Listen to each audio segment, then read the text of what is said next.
This is A View from the Bunker. Now, here's Derek Gilbert. As we travel through life, we often encounter things that we just weren't prepared for. There really is no instruction manual that prepares us for some of the things that we encounter. Our guest this week is a woman that we met a couple of years ago, Sheridan and me, on our tour of Israel. God bless her. She and her husband had a less than optimal experience that first year, but they came back the second year and had a much better time. But since we've come to know her, she has become a published author, set up her own publishing company, and is now publishing the works of other authors. But her most recent book is one that hits close to home for me and perhaps for you as well. And that's why I wanted to bring her onto the program. Take a break from cryptic, arcane Mesopotamian theological texts and deal with the here and now, and especially family relationships. From the back cover of her new book, and I'm quoting now, "I looked at this man whom I had loved, admired, and indeed feared all of my life, and I felt such pain and grief for him. He couldn't fathom in his addled mind that this was going to be his new life now. Thoughts of guilt, regret, pain, all wrapped up into this moment. And I had to be the one to tell him, this is your new home now, Dad." The book is My Way, A Daughter's Journey into the World of Dementia. And it is my honor to welcome to the program Sandi Wilson. Sandi, thank you for joining us. Thank you. It's wonderful to be here. We're connecting via Skype from, we're here in the Missouri Ozarks. You are in New Zealand, and your weather just a little bit warmer this time of year than we are here, I gather. Just a little bit, yeah. Your book, My Way, as I said, it hits close to home to me. My mother is in the early stages of dementia, and just over a year ago, I had to have that conversation with her. She had her situation was exacerbated by the fact that she was no longer taking her meds on a regular schedule, and she does not have a functioning thyroid gland, has not had since 1966. So without that thyroid replacement, her thinking was becoming muddled. She's in a much, much better place now, and praise God for the community where she's living and the nursing staff there. But that day was a difficult day. Your book is a collection of, is it fair to say, a collection of short essays based on like snapshot scenes of this journey that you've been on? Yeah. They were a series of blogs I never ever thought that I would write. And believe it or not, it was my former stepmother who said to me, "You need to write about this."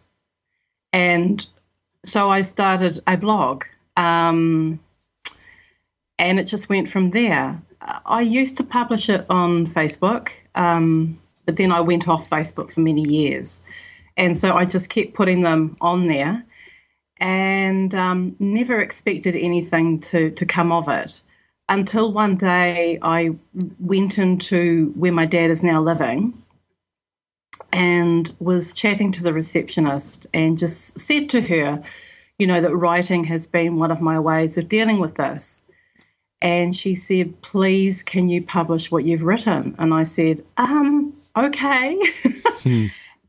And I had been approached by another friend anyway who wanted me to start a publishing company, and I thought she was slightly mad. But I thought, hey, let's see if I can pull this together and do it. And I did. And I didn't tell anyone, but it grew wings. And and here we are. That's how it started. Yeah. What was the first indication to you that something was changing with your father? He rang me from his flat, which was about 45 to 50 minutes away, south of us. And he said, "My landlady is kicking me out." And I said, "That's strange. What he didn't tell me is that his landlord was about to sell the house, and so she needed him to vacate the property. Oh. But she'd given plenty of time, as the law requires. So I went down there, but it's when I walked into his home, I was quite shocked because Dad had always been very meticulous, always. And what I saw was not a healthy situation that he was living in. So I started to do a little bit of research myself, and then his doctor at the time would ring me and say a number of things, which, because he's from another country, I couldn't quite understand, and I think part of me didn't want to understand at that time. Yeah. So it went back a number of years, and obviously it got exacerbated, and we really started to see it when he moved 10 minutes away from us up here. Oh boy, did we see that he was in full-blown dementia. Yeah. Mm. Now, do you have siblings that are that? I do. Okay, so do you collaborate with them and kind of share notes back and forth as far as? I don't want to put you in any kind of an awkward family situation here by revealing anything you don't want to reveal. Not at all. I have two older brothers. One lives in Wales, so that's not so helpful. Right. And yet he's the trained nurse, so that would have been fantastic. And then I have our middle brother who lives about an hour away, and he's super, super busy, and he does what he can. It's that simple. We talk a lot, and if there's any big decisions, like if there's any meetings that we need to go to, he certainly tries to be there, and I really appreciate that. But to be honest, this is the one thing that people are scared of talking about, is that when there are siblings involved, the parent who is unwell will actually try and turn them against each other at some point. And that has Dad tried to make that happen, but I think we're all just as stubborn as him, so it didn't happen. Yeah. Now, definitely. Now, before his retirement, what was your father's occupation? Oh my. Okay, so my father has been a professional musician all of my life. Wow. And he still sings so beautifully, and he was a jazz musician. Frank Sinatra was his idol. Wow. Yes, so every time I take my dad out, we have to sing Frank Sinatra. And that's the beautiful thing, is that he still, he can not have a conversation, but he sure can remember those words of the songs. Something about using both sides of the brain, which is wonderful. So he was a professional musician, but he also wanted to become a farmer. So, a lot of my childhood was on a farm.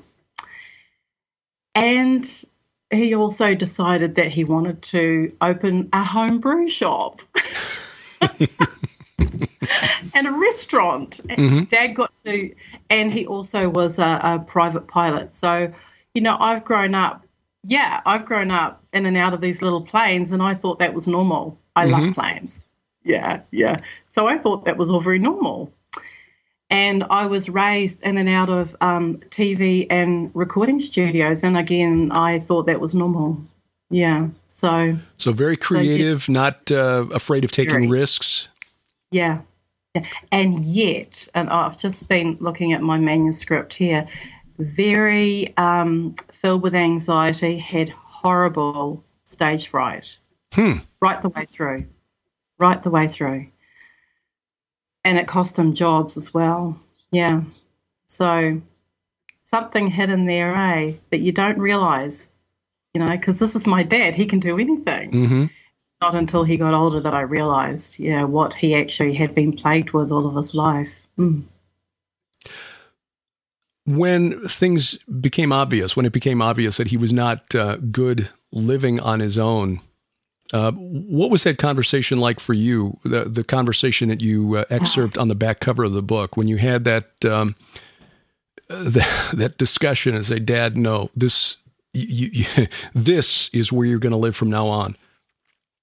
Well, there was a conversation before that was absolutely horrendous, and that was when, in order for Dad to get the right kind of help, over here you have to go through the mental health for the elderly, and they have to be sectioned, and that is where some hospital workers will come out and create a plan with you. What they didn't tell me was that they wanted to take him that day, and I was just mortified. You know, Neil was with me. My sister-in-law was at the initial meeting, but she couldn't be with us when we went round to talk to Dad. But that there was the worst day of my life, hands down, because he didn't want to go anywhere. Of course he didn't want to go anywhere. This was foreign territory. These were strange people in his home. But he had to go. He was a danger to himself. And you know, when he was yelling at me, this is all your fault, and, you know, all sorts of stuff. And I watched this emaciated, skinny little man get into the car and drive off, and I collapsed. And, but, you know, about 5 days after that, you know, I sort of came to and sort of, you know, got back onto it, because you have to. But that conversation with Dad, where, you know, I sort of said, okay, well, this is going to be your home. He cried, of course. He cried. We cried. And but the staff was so fantastic. You know, he just, right from the get-go, he's always had one or two staff members who just utterly adore him. And it didn't take long. It didn't take long for him to settle in. So I was grateful for that. What advice would you have for people who have not yet had that conversation, but who think that this may be in their future? I mean, I can relate to that conversation. It was that sort of that thing where I had to spring it on my mother. There just was no good way to do it otherwise. But what would you recommend or suggest for people who are facing that conversation? Well, I think in hindsight, I would have started a little sooner with Dad. I would have made suggestions. I would have said things like, have you thought of, or I see you're struggling with this, you know. But yeah, obviously with Dad, you couldn't do it in a confrontational way. He would just tell you to get stuffed. That was his MO. That's helpful. So I think, you know, when you just, you know, just drop little hints here and there, but at the end of it, you just have to bite the bullet and say it, and say, you know, this is what is going to have to happen. They're going to fight. They're going to cry. They're going to scream. They may throw things, you know, they may do any number of things, but it has to be done. Yeah. So. Yeah. Well, that's what it comes down to. Jump in. Well, that's what it comes down to. That when you look at a parent who is no longer capable of making healthy decisions regarding meals, medical attention, bill paying. Oh, yes. You describe in one chapter of your book, the second chapter, a phone call where your father surprised you with a phone call to let you know that he didn't have his car anymore because it had been impounded by the police. What was that day like for you? Well, I remember it so clearly. It happened at 5 p.m. We had guests over for dinner, you know, little kids running around everywhere. And I put two and two together. When I first heard him, I just knew this was not going to be a good conversation. But to hear him say, yes, I've been arrested, was, hang on, my dad? My dad? No way, that can't be happening. And unfortunately, the whole scenario in this day and age of social media Thank God it never got on social media, but it was filmed. And so Dad's version was very different to what actually happened. But he still was quite wounded. As I go into the book, he did need stitches. And what I've still got the photos. I really should get rid of them, of what he looked like when he opened the door. But he was very morose, like on the phone. Like he knew he shouldn't have done certain things, but he couldn't understand why his car had to go. And from that day on, his driving license was revoked. And that just opened up a whole world of, oh my goodness, I don't know what to do here. So one phone call after another, one phone call after another. How difficult has it been adjusting to the realization that rational arguments really don't work anymore with your parent? When it comes to Dad, who was such an intelligent man, very difficult. And it took me a while to figure out that this is not my dad speaking, really. This is the dementia. This is the fact that, he has parts of his brain which are actually brain dead. He cannot form simple thoughts like we can. It took me a while to come to terms with that. Once I did, I realized that there was this giant switch that had happened, and that was I was no longer the child. I was the parent, and he was the child. And that was very, weird to walk into, but I needed to understand that in order to move forward. Still honor him as my dad. I love him so dearly, but I'm the parent now. Yeah. How difficult has that been for him to adjust to, or how do you negotiate the visits now so that you don't make it seem as though you're telling him what to do, that you are the parent and that you know that the roles have been reversed? Yeah. You have to learn to let him lead to a certain degree. Like, when we get there, obviously it's so different now. We have to wear masks and undergo this whole process. And so at first when he sees me with a mask on, he's like, who's this? And then once he realizes it's me, it's like he comes to life. And you let them lead you a bit, And I think because they need to have some sense of dignity themselves as much as you can. And you just steer them, I try not to say, Dad, stop doing this, or Dad, don't do it, unless he gets really silly.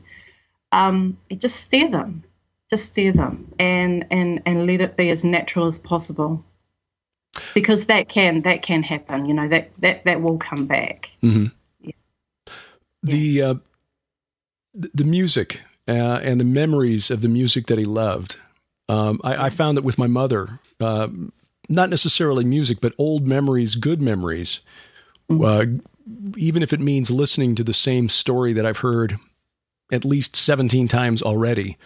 Yes. About her being chased through a field by a bull because she'd gone through the barbed wire fence to pick some flowers. She loves to tell stories.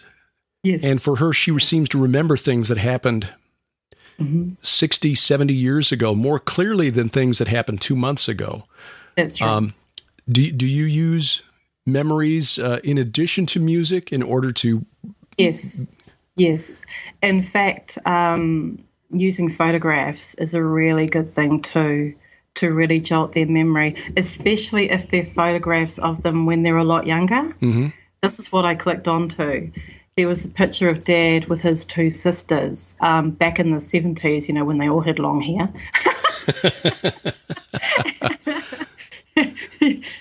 he went from a tuxedo to, the paisley shirt. And he got it. he knew that that was him. He knew that that was his sisters. But when I showed him pictures of, 5 years ago or even a couple of months ago, he'd go, "Who's that old man?" And I'm like, "That's you." "No, it's not." "Okay, Dad." So using photos has been really good. And you're talking about things that make him happy, and so obviously, my dad had a wonderful childhood, had wonderful parents, and there were a lot of antics that they all got up to, like in a good way. And so, we talk about that sort of stuff as much as I'm able to remember the stories that I have heard, because he doesn't really recognise his grandchildren. He doesn't remember that he's been married. He can't put me in the place of where I'm supposed to be, So I think talking about memories and showing photos and singing songs has been our saving grace, actually. Yeah. So how has his relationship with you changed now since he's been living in this facility and getting regular care? How have things changed? Well, at first he was, can I dare say, feral. He hated me. And I understood that. Mm-hmm. So I took a couple of weeks. To get my own mind sorted so that I could sort of go back into the fray, as it were, and be a blessing rather than, make it all about me. When he forgot my name, that hurt so much. That's when I rallied against this disease and I hate this, because he gave me my name and he sang over me when I was born, albeit a Frank Sinatra song, but still. I did that with my daughter, but I made her listen to Barbershop Quartet, so it's Sinatra's probably a classier choice. And you have to deal with that in private. You have to grieve in private. You've got to keep all of that and take that home and deal with it and pray and, leave all that there so that when you come back, you can be whatever they need you to be. And once Dad actually was put on a different medication, the nice Dad came back. So that was really interesting. So a lot of this is hit and miss, and you can't blame the medical professionals. Every person is different, so they may put a whole bunch of people on one lot of medication and a couple of people are not going to react very well, and my dad was one of those people. But I went marching in there and I said, "You change his meds, otherwise I'm not coming back." And they did, and it worked. Praise God. Well, and that's a bit of good advice, actually. My sister-in-law has worked in Alzheimer's care units in several states, and she's got a lot of experience with patients and loves her patients. It takes a special kind of person, to do what Debbie does. And so, God bless her and the nurses like her at facilities that care for people who are going through this final stage of life where they're sending their memories on to heaven ahead of them. But she said it's the patients whose families care enough to visit regularly who get the best care. And it shouldn't be that way. It should be they should all get the same amount of care. But psychologically, they know that if, Derek is seeing his mother once a week, Sandy's coming in to see your father at least once a week, they're going to make sure that there's nothing there for you to complain about. And no reason to either call a state inspector or to move to another facility. And so that's just something to remember. Don't, you've got to push yourself to go back into that situation, if only because they know, the staff knows, that they have to take extra care of Mr. Wilson because Sandy's coming back and she gets really mad. It is sort of like that. Actually, it's no one's actually explained it to me like that before. But and part of that situation, for us being in lockdown, I mean, as you know, we've just come out of 107 days of lockdown. And my first thought when we go into lockdown is, I used to be a homeschooling parent. So homeschooling Sammy is not a big deal. And, Neil and I, we love being together. So that's not a big deal. My big deal was, what about my dad? How's he going to be? Well, it turns out he loves Skype. And every time I saw him, he was feeding his face, and he recognized me straight away, and it was good, and I was able to get him singing via Skype, and just chatting away, and he was seeing his grandchildren in the back and going, who are they and what are they doing? And he recognizes Neil. He loves Neil. So I think it's so important, as much as you don't want to. And I'm telling you, there were times I did not want to go and see my dad. I rallied against it, but I made myself week after week. And I'm so glad that I did, because even in his adult state, there is such beauty and joy still there. There really is. So I actually get quite a bit out of it. Well, let's talk about that, because that's something in our modern culture. We're seeing this growing belief that death is an acceptable treatment for suffering of any kind.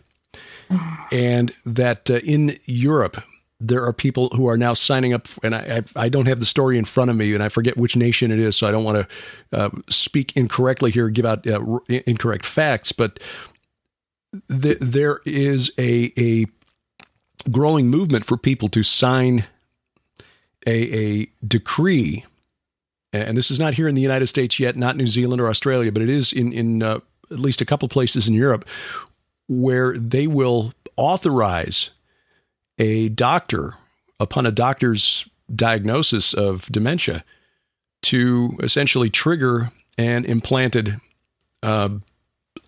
basically suicide pill. Now, again, I don't want to sensationalize this, because I may be misremembering facts, but the point is that we're getting to a point in Western civilization where it's believed to be okay to just terminate the elderly when they pass when they lose a certain amount of cognition, because, well, that's not an acceptable quality of life. There's no dignity in living that way. I think really what it is selfish, because it becomes more work for us, the younger, to take care of them. And yet you see, and you record some really touching interactions in your book, My Way, and I've seen it in the interactions with my mother, where even though they're not who they used to be, there's still a dignity and value in that life. Oh, absolutely. And, my father, I don't know why he would say this, and I used to pray against it, was, I'm not going to make 80. And I'm like, yes, you are. Yes, you are. In fact, what we did is we brought out my brother and my nephews, and for the first time ever, all of us kids and all of the grandkids were in the same room as my parents. First time ever. And then we did that on Dad's 80th. It was just awesome. And it was me saying, you're still here. And there's a reason you're still here. And I think, we've had a lot of policy changes over here in New Zealand. The euthanasia, has gone through, and it's now in action. And, so what you're talking about is slightly different, but it makes my blood boil, because God is the author of life. Our Creator is the one who decides when it's time to go home, and I will not change from that. That's it. It's set in stone for me. We don't get to choose when we go. So in the meantime, we have a job. We have a job, and that is to bring joy. That is to bring the goodness of God and his healing, his love, his light into these situations. And that is what I choose to do. I have to crucify my flesh quite often, but that is what I choose to do because that is my dad. And I love him. It's that simple. It's that simple. You've got a chapter here, chapter 6, titled, "Well, Fancy That," which was an expression your father used to describe his reaction to learning that you had become a published author. What did that mean to you? Everything. Absolutely everything. It meant, you know, I'm 51 now, but at the time I was in my late 40s, and just finally get that validation, even if Dad has got dementia, just to finally hear, "I'm so proud of you," just meant everything to me. As you'd be able to tell, he can't read. He can't read a book. He has no intention of reading any books, but he wanted it, and he wanted me to write something in it, and he shows it to everybody. It's really sweet, and then he forgets. So yes, it meant everything to me. It really did. My mom does the same thing with my books. She's not quite sure what it is Sharon and I do or talk about, but she's I understand. very, very proud of us, and very proud of the fact that I've credited her in my in the acknowledgments in a couple of books for teaching me to love to read and learn. And she's also very happy to share with people that, yes, Derek started talking at the age of 18 months and he hasn't stopped. So she does enjoy that. So your father's personality seemed like quite an outgoing, charming man in his younger years. As you described it, he was able to get away with blue murder. How does he use that now with the staff at the home? Oh my gosh. It's that smile, isn't it? He does. He still has that same smile. He still has a great sense of humor. And he'll do this little jig. He still does this little jig, and he just gets away with it. They all think that he is the best thing since sliced bread. In fact, they call him the manager because they'll go and open windows and curtains in the dining room, and Dad will go and close them all behind them. And he tells them what he's going to do and what he's not going to do. And they just utterly adore him. So, yeah, he's the manager. And he still gets away with it just because he has that kind of personality. Yeah. How do you explain your father to his grandkids? The fact that they're young, they may not understand that somebody who's in his 80s now won't know them, even though he's been around for their entire lives, and he has somehow lost the memories of them. How do you explain that to kids? Well, I guess in my case, my three, Stephanie, Juliana, and Sammy, I've named them all now.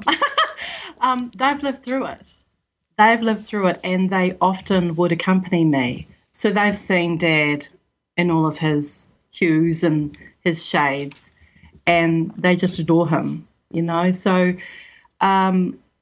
Sammy's 15, and we started this process a number of years ago. Sammy it doesn't really register too much other than this is Papa. This is just Papa. And Sammy now loves Frank Sinatra. Oh, dear. Oh, wow. So there is that. But my girls who are in their 20s, they fully understand. So they were, in their late teens, early 20s when this all started. So they just came on the journey with us as often as they could. They would physically come down, and they've both got great senses of humor as well. So that helps immensely. Well, coming from you and Neil, I can see how that's possible. We've gotten to know them a bit from the 2 tours of Israel. Yes. Yes. I would apologize, but I'm not going to. No need.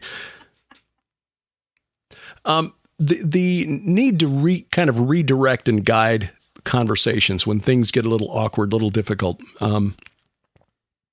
This is something that a lot of folks who are dealing with a parent in dementia have to wrestle with, as things that make sense to them really aren't rational to the rest of us.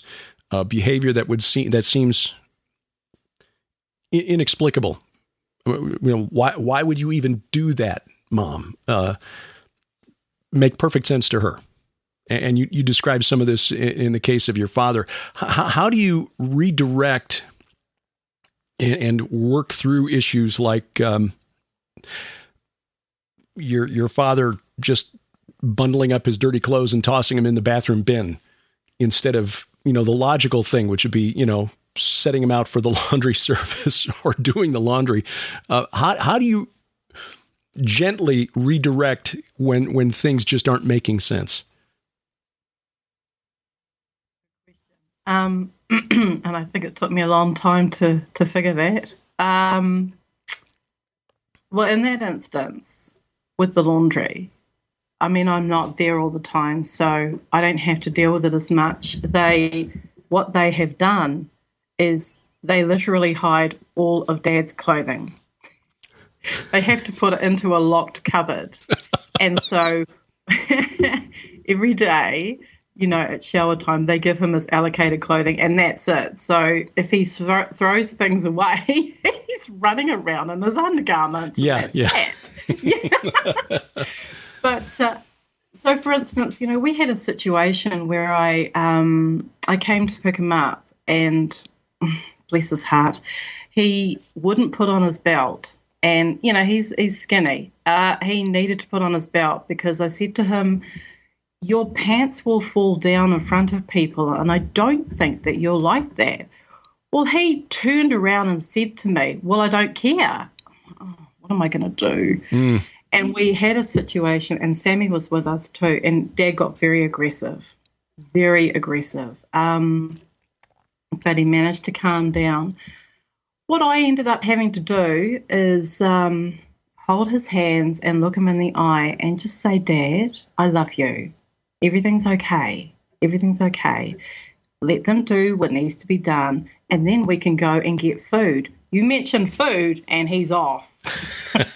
So it's finding the things that your loved ones really like, really care about. In Dad's instance, coffee, food, and going for a drive, and using that to navigate your way, if that makes sense. Rather than trying to argue the point and say, hey, look, this doesn't make sense. Can't. Yeah. God bless you, try, but you can't, and it doesn't work, and you get frustrated, and then they get frustrated, and it's just a nightmare. So you have to learn to, look, Derek, you got to turn a lot of things into a joke. You've got to, sometimes when they're telling you a story and it's just utter rubbish, just join in the story. You have to develop an imagination. That's really important. Yeah. Always have a backup plan. If the conversation starts to go south, let's talk about Aunt Eileen and the mean trick that Mom pulled on her, or whatever. Just redirect. And I think most important is just to remember that it's not their fault. It's not their fault. There's a lot of emotion that comes through in your book. And that's, again, why I wanted to give you this opportunity to share a little bit about this, because I think a lot of folks, myself included, going through this, everybody knows somebody in the family who has had to wrestle with this and deal with this. And most of us just aren't prepared, as I said at the opening, just aren't prepared for this. There's no instruction manual that teaches you how to suddenly take responsibility for an aging parent who is no longer doing well, living on their own. If you had one thing that you hope that readers of your book, My Way, would take away from the book, what would that be? I think I've written it at the very end. You need to look for it sometimes, but there are moments of joy, and you have to savor that. You're going to get thrown a lot on this journey. But at the end of the day, especially for those of us who are believers, there is great, great joy. Yeah, that's always my go-to. There is joy there. Look for it. It'll present itself. Yeah. I've been blessed by the support of my wife, Sharon. Has just been amazing and understanding through all of this. How has Neil dealt with all of this? He is a rock star. He is an absolute rock star. He has been, from the get-go, because we were quite newly married too when this all sort of happened upon us. He just jumped straight in. It's very difficult to offend my husband. Very difficult. And that sense of humour has been a godsend. And having someone who will stand with me in prayer, who will stand by my side no matter what, and face all of these battles with me has been, I couldn't have done it without him. I just couldn't have. And I take my hat off to him. He is an amazing man. He's an amazing man of God. He's an amazing dad. He's an amazing son-in-law. He is just, I'm sorry, but he is my rock star. Yeah. This is, I think, what God intended when he designed the family unit and intended for us to love and support one another right through the end. Because in a fallen world, we're not going to have an easy journey along the way. Our Lord and Savior warned us we would endure tribulation, but as Paul wrote, the glory that is to come will make the tribulation that we suffer in this world as nothing. And so, storing up crowns in heaven, Sandi Wilson, that is what you are doing. The book is My Way, A Daughter's Journey into the World of Dementia. Where do people get a copy? Well, we're on Book Depository, we're on Amazon and all of those normal sort of online stores. But if you want to, you can go to sandysparklewilson.com. You can purchase it there from the store. It's just all over the place. And there will be links in the notes wherever you're watching or listening to this. So check the description below, and you'll find a link there to Sandi Wilson's website, sandysparklewilson.com. What's the sparkle? I've always wondered. Oh, okay. Well, it's kind of cute. Neil calls me Sparkle. Because he thinks I'm sparkly. Well, why not? Why not? So I figured in honor of him, that would be it. Yeah. All right. Yeah. Well, there'll be a link to that website, and where you can also find it at the Book Depository and at Amazon as well. The book, again, My Way, A Daughter's Journey into the World of Dementia. One final question, Sandi. How difficult was it opening it up and sharing some of these very rather personal details and interactions between you and your father as he began to decline?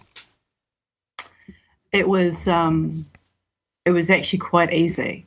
My difficulty was family members, right, elderly members who may have found it to be, not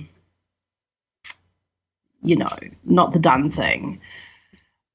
But I've always marched to my own beat, much like my father. So writing, I will continue to do. I continue to blog about it. There's more blogs on my website. But actually, it was quite easy. It was quite easy for me, yeah. All right. Again, My Way, A Daughter's Journey into the World of Dementia. Sandi, thank you for your time, and we look forward to seeing you and Neil again in person one of these days. You certainly will. You certainly will be. We may just have to come to the States, Well, we pray that 2022 or at some point here in the near future that things open up, and that's possible again sooner rather than later. Fantastic. Thank you so much, Derek. I really appreciate it. Check the show notes wherever you're watching or listening to this program, and you'll find links to Sandi Wilson's website, also a link to her book, My Way. If this is a subject that touches you, is something that has affected you or your family, the book, My Way, will be a blessing to you. Coming up, a couple of conferences to tell you about. Hear the Watchman. The virtual conference has been backed up. It now begins January 15th. Talk about that. Also tell you how to save $20 on the conference coming to Dallas in March, and also how you can read a big chunk of my new book, The Second Coming of Saturn, for free. That's ahead as A View from the Bunker continues.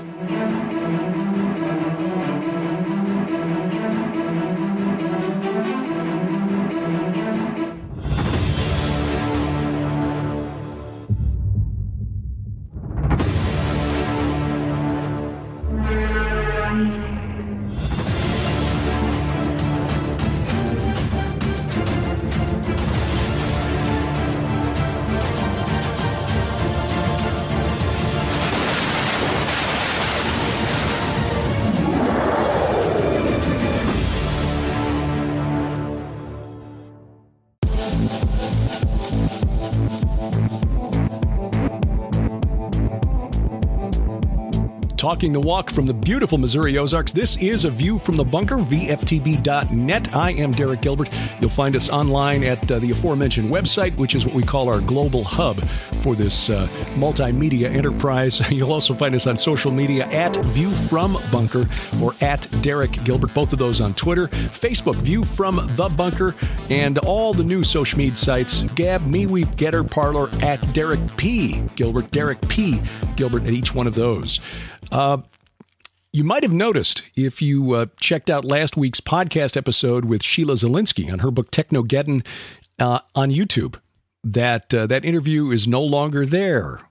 I don't even remember what we said, but we actually mentioned the V word, and apparently that was not acceptable to the algorithm at Alphabet, and so that was yanked, even though it was audio only. And again, I don't recall us saying anything too outrageous, but regardless, that's why that program has disappeared. Now, you can still find the audio program at the usual site, VFTB.net, or Spreaker, Stitcher, Apple Podcast, Google Podcast, iHeartRadio, Amazon Music, the usual places. It's still there, but the audio version that gets fed by Spreaker over to YouTube, yanked. And one more, and we get a strike on this channel. So the good news is that the way Omicron has been developing, it appears that if cooler heads prevail, if science is followed instead of the science trademark, this pandemic should be on its last legs. Scientists, researchers at Washington University and St. Louis have now found the mechanism that explains, they think, why Omicron is less deadly than previous variants of the virus. It is much more efficient at affecting the upper respiratory system than the deep lung tissue, which means it essentially becomes a cold, more or less. They infected hamsters and mice, and along with the Omicron and with other variants, to see how they compared, and found that that's exactly what happened. Upper respiratory system infected, lung tissue not so much with Omicron. What surprised the researchers was that the mice and hamsters maintained or nearly maintained body weight, those infected with Omicron.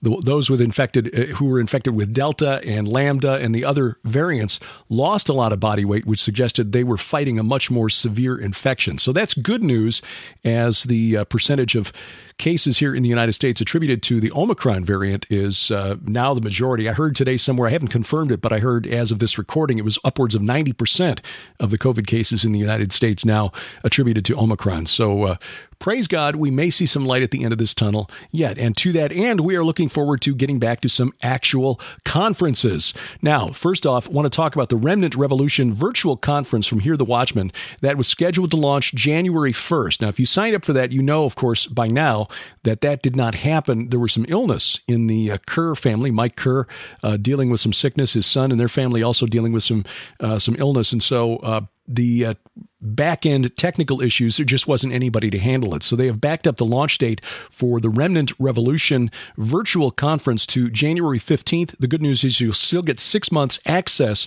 to the conference from the 15th, from the start date. So still time to get in on this, and you haven't missed a day. So even though you're hearing this on January 9th or later, you haven't missed anything yet. A virtual conference featuring Jamie Walden, Dr. Michael Lake, Michael Boldea, Pastor Paul Begley, Josh Peck, Dr. Mike Spalding, Coach Dave Daubenmeyer, and Tom Dunn. A dynamic lineup. And my contribution is a 1-hour selection of essentially teachings, segments pulled from my book, The Second Coming of Saturn, information I've not presented in public before. So it's brand new information, hearthewatchman.com, and they're knocking $20 off the registration, regularly $79 when you sign up now. Just went to the website. It's $59, hearthewatchman.com for the virtual conference launching January 15th now. Now, Hear the Watchman coming to Dallas, March 18th through 20th. And we're glad that we're going back. That was the last real conference, really, before the whole conference schedule, the conference seasons were sort of derailed by COVID. 2 years ago, we left Dallas, and it was like the week after that travel basically got shut down. But we're coming back to the Hilton DFW Lakes Conference Center in Grapevine, Texas, March 18th through 20th. Dr. Michael Lake, Jamie Walden, Michael Boldea, Pastor Paul Begley, Dr. Mike Spalding will be there for that. This is the Eyes to See conference. Other speakers to be announced yet, and we can save you $20 on the registration by using the promo code Gilbert20, Gilbert20. Sharon and I will be there. I think I'll be doing all the talking. God bless her. Sharon is happy to let me run my mouth, even though she's the one who's the smarter of the two. But unlike her, I do have a psychological need to get up in front of people and show off what I think I know. So God bless you for being patient enough to put up with that. Anyway, we hope we see you in Dallas. The Hilton DFW Lakes Conference Center is a great facility. We've enjoyed it every time we've been there. March 18th through 20th of 2022. And remember the promo code Gilbert20, Gilbert20 to save $20. The early first weekend in March, if you're in the Ozarks, if you're in the Springfield, Missouri area, Branson, Missouri area, there's a weekend retreat that Sharon and I are calling The Return of Saturn and the Great Reset. This is March 4th through 7th. And it's hosted by His Call Ministries at their place, the Finley River Ranch in Sparta, Missouri. Sparta is between Springfield and Branson, so conveniently located. It's a beautiful facility, but it's cozy. We can fit maybe 75 to 100, and we hope to see you there because it gives us an opportunity to meet and talk with you more than we do at conferences where there's a lot more people and there's more time to sit and talk and share. And it's really wonderful. We've gotten to know Ginny and Alec Wade, the two folks behind His Call Ministries. Joy Stevenson, who organized this for them, a wonderful woman, and we've enjoyed every time we've been there. In fact, now our colleagues from Skywatch TV, Allie Henson and Donna Howell, will be there the first weekend in February for the Warrior Women's Retreat, which is always well attended. So they're really in for something there. The Warrior Women's Retreat this year. We were there last year for that. But Allie and Donna, boy, they are a dynamic team. So the first weekend in February, Allie Henson, Donna Howell at the Finley River Ranch for His Call Ministries. And then Sharon and I will be there the first weekend in March 4th through 7th. You can find out more online at their website, hiscallministries.com, hiscallministries.com. Now, mentioned getting free access to my book, The Second Coming of Saturn. Tom Horn has, over the past few years, developed a pattern of just releasing chapter-length excerpts from books that he publishes. Tom is the CEO of Defender Publishing. So when we put out a new book, very often Tom will release big chunks of it to the internet. The skeptics out there who say that what's the word they use, grifters? They don't pay attention to that. But the fact is that most of Zeitgeist 2025, Tom's last book, most of Shadowlands, with The Great Delusion, which was a DVD, Tom went back and released a big chunk of the book that Josh Peck and I wrote in 2017 on the UFO phenomenon, The Day the Earth Stands Still, and parted that out in chapter-length excerpts. So we're in the middle of doing that right now with The Second Coming of Saturn. As of this recording, I think we're up to part 17 or 18, I want to say. That's about halfway through.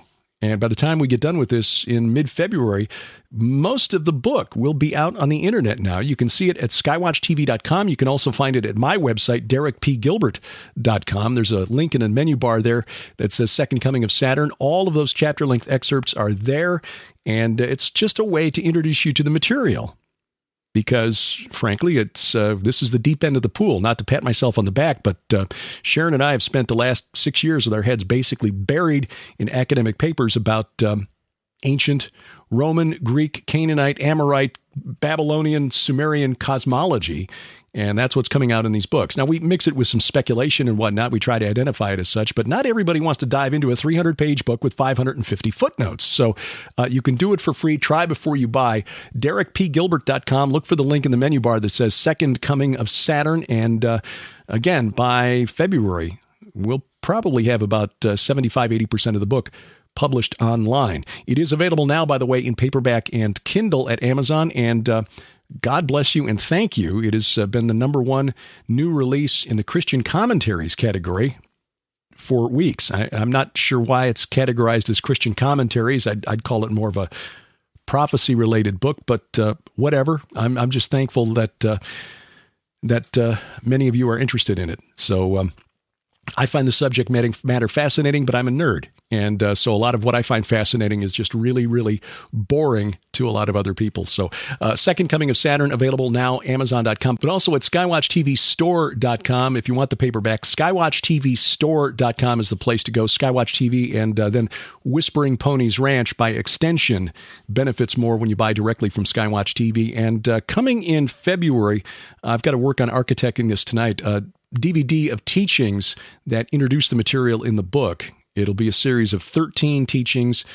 13, not because I like the number, but just because that's 1/4 of a year. So thinking if somebody ever wanted to use this as a Bible study or a Sunday school class, 1/4 of the year, 20-minute video introducing several chapters at a time, and boom, there you go, discuss.